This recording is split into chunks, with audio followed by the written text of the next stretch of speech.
এই মুহূর্তে আমরা কৌশানীদের একটা ভিডিও নিচ্ছি, দেখতে পাচ্ছেন ইলিশ উৎসবে। কারণ এটা আমার জন্মস্থান, আমি বেলেঘাটায় জন্মেছি, কাকুরগাছিতে আমি টিউশন। আমরা এখন ইলিশ উৎসবে এসেছি, আমাদের হাতে টিকিট, বিশাল বড় লম্বা লাইন পড়েছে। ভিতরটাও দেখাবো পরে, সবে লাইন শুরু হয়েছে, এখনো গেটে পৌঁছায়নি, গেটটা অনেকটা দূরে।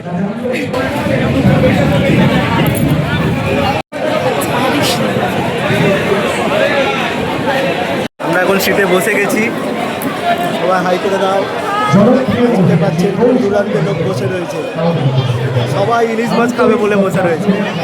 যখন আমরা খাবার পাবো তখন খালি দেখাবো যে কি কি মেনু রয়েছে আমাদের। আমরা এখন সরাসরি কৌশানীদের বক্তব্য শুনছি ইলিশ উৎসব সম্পর্কে। পরেশটাকে আমি ছোটবেলা থেকে চিনি, তো আমি ছোটবেলা থেকেই জানি যে গোটা বেলেঘাটা জুড়ে একটাই নাম, সেটা হচ্ছে পরেশ। সেটা নিয়ে বড় হয়েছি, আর আজকে অনেক বছর ধরে ইলিশ উৎসব দেখছি।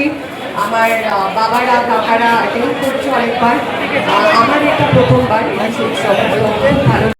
প্রথমে লেবু আর নুন দিয়ে শুরু হয়েছে, জল পাইনি, জল পাবো আমরা। সাদা ভাত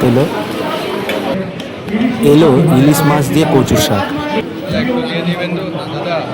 সাথে ছিল আমার প্রিয় ইলিশ মাছ ভাজা।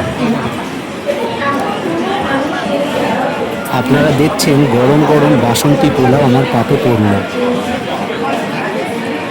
এবার ইলিশের এই রেসিপিটা না বললেই নয়, এটা হচ্ছে সর্ষে ইলিশ, যা সবার প্রিয়। সাথে ছিল ইলিশ চালতার টক, যা খেতে ছিল অসাধারণ একটা টেস্ট। 4 কোল্ড ড্রিঙ্কস দিয়ে আমাদের খাওয়া শেষ করলাম।